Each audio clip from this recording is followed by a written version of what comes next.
You say you'll never join the Navy, that living on a submarine would be too hard. You'd never power a whole ship with nuclear energy. Never bring a patient back to life.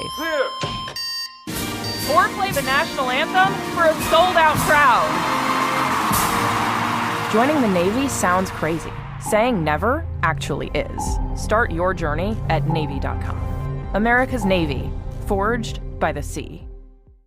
Welcome to the latest episode of 5 on the Floor on the 5 Reasons Sports Network. Thanks for joining us on your favorite podcast app. We are now on Red Circle as well as Google Podcasts, Apple Podcasts, Spotify, and the 5 Reasons YouTube channel. Also, check out 5reasonsports.com for all the latest content without a paywall. And the great sponsors of the 5 Reasons Sports Network, that includes Prize Picks. Use the code 5, F-I-V-E, get your initial deposit matched up to $100. That's right. You can play 2, 3, 4, 5, 6 players together. NBA and NFL, you can combine it. You must deposit to win. It is legal in the state of Florida. Get it from the Google Play Store, the Apple App Store, and prizepicks.com. Make sure you use that code 5. And now, after a win against the Bucks, tonight's episode. Down the bitch gang.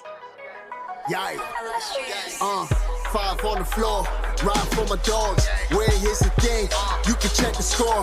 Hustle hard, couple scars, wearing bubble frauds. Just like Butler said, you in trouble, y'all. Kept the floor playing, got it all banned. Y'all seen the block, stop with one hand. And Pat we trust, it's power, have the guts. We're here to bring the heat, y'all can hang it up. Welcome to 5 on the Floor, a daily insider show on the Miami Heat and the NBA, featuring Ethan Skolnick, Greg Sylvander, and Alex Toledo, plus others from the 5 Reasons Sports Network.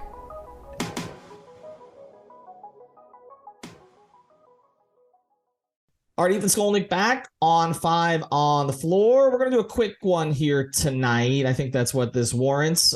Floor plan, I got Bryan Fonseca. You can follow him at Bryan Fonseca NY. That is for New York. No, yes, that's right. And the Heat win tonight 108-102. They overcome a really, really bad shooting start. They were just sloppy as hell early. 7 turnovers quickly. Could not make a three-point shot.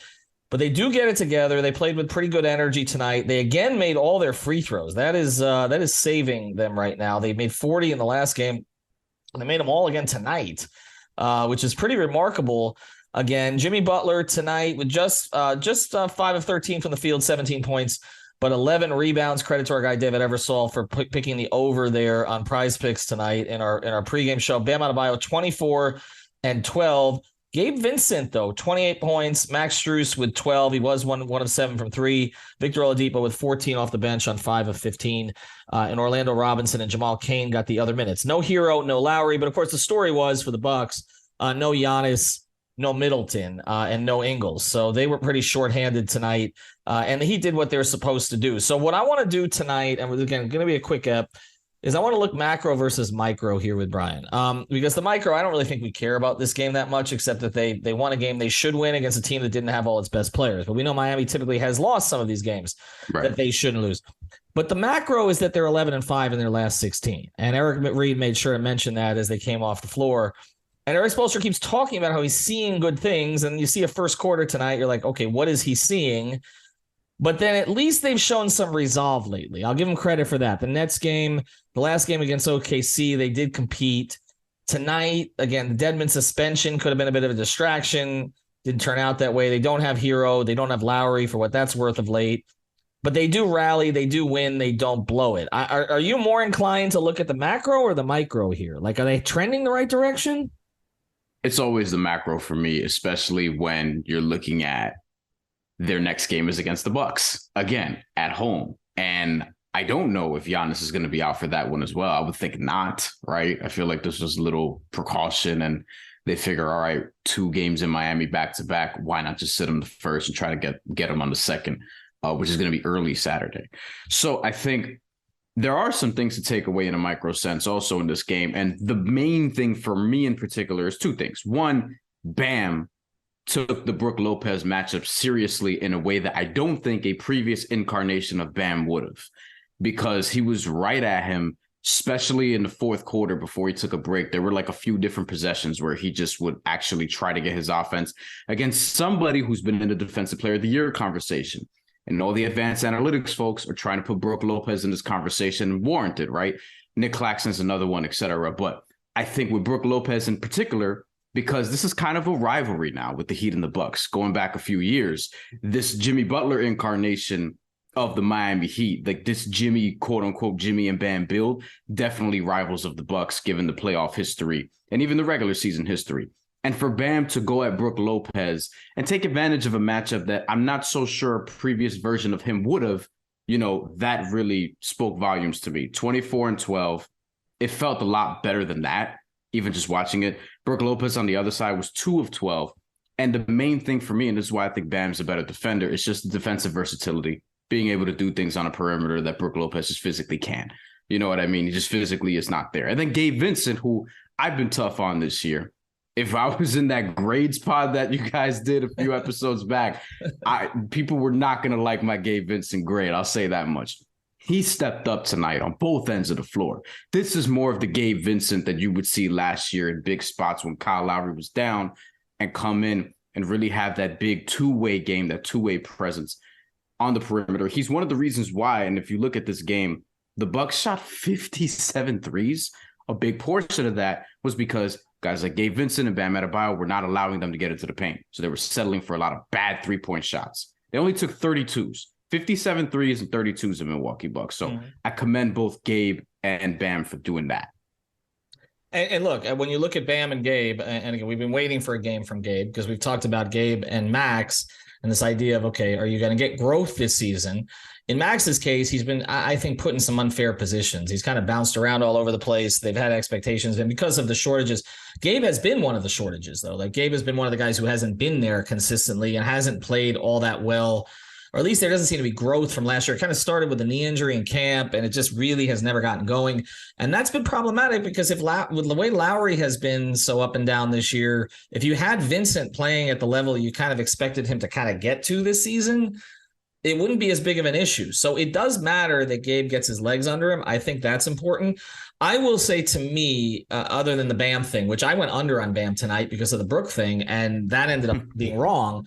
I will say the one other positive tonight that I will take is that the Butler-Oladipo connection. Depot's still taking some shots you don't love. He still rushes sometimes, but they look much more comfortable together. That looked like not even a playable combination to me last year. They clearly have a connection. So that has worked. That is promising. Now you have to see what it looks like with Tyler, to see what it looks like a little bit with Kyle. I don't know if we're ever going to see that. It feels like from game to game, we're never going to see them have a consistent rotation or their starting lineup plus their sixth man. But I have liked what I've seen from Butler and Oladipo of late. All right, when we come back from the break, we're going to get into kind of what you look for in the next game against Milwaukee, because I think that's more interesting to people right now than this game where you were kind of, okay, is Javon Carter going to stop making threes because he seems to only make threes against the Heat? We saw that with Phoenix a couple of years ago. Do want to mention a couple of our great sponsors here before we do. Aggressive Insurance. Go to insurancebylynette.com. That's insurancebylynette.com. 2 N's, 2 T's, insurancebylynette.com. It's Aggressive Insurance. You can get your life insurance, your renter's insurance, but also you can get your car insurance. She does a great job with that. And she can help you even if you have a bad driving record. So go to insurancebylynette.com. Again, Aggressive Insurance, and also ODMPSI.com. That's ODM Performance Solutions for all of your consulting needs. They can handle everything from you, even call centers. They help you build a winning team and keep it together. If you're looking to fill an important role at your company, ODMPSI can help you find C-suite level leadership, sales rainmakers, plus management and operational support staff. To find out more, check out ODMPSI.com or give them a call at 954-434-0634. All right, performance solution of this game was you didn't have to face Giannis. That helped. Tell me how a team without Caleb Martin on Saturday in a 1:00 ABC game. We know the Heat don't tend to play that well in those kind of circumstances. A team without Caleb Martin. Now, we don't know about the Heat starting backcourt at this point. It seems like Tyler may be out a little longer. We're not sure. Don't really know about Kyle. Bam being back obviously is critical, but how do you deal with an actual healthy Bucks team? Yeah, especially when your health is going to be in question. I mean, I think if we're being honest with ourselves, everybody probably listening to this, it's like, yeah, they got one against Milwaukee. They're probably not going to get both. So they're probably looking at Saturday with some level of dread. But in order to really do that, like, I think the key is sort of turning back the clock and getting Giannis off of his game, like they were so good at doing at one point before Giannis went up a couple of levels, right?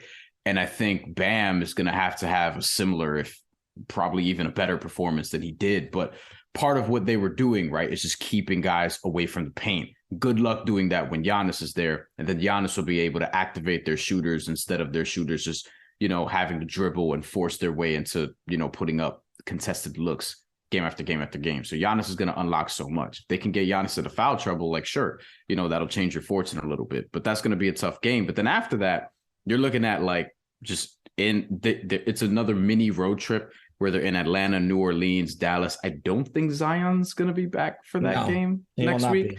Yeah. So, and those are 3 tough games. And the interesting thing about this Bucks game coming up, this is the last game before the famous January 15th date, where certain contracts around the league are going to be, eligible for trade. And this is a keystone moment given who was suspended for this game today. We call it recently. The deadmid deadline is finally coming up. It's kind of a holiday here. We'll see if a trade comes right away. Not sure. But yeah, look, one thing to acknowledge, the Heat we're coming into tonight. We're playing the second or third hardest schedule in the NBA going forward. You need to catch a break like you did tonight where some guys didn't play. You cannot afford to lose that game.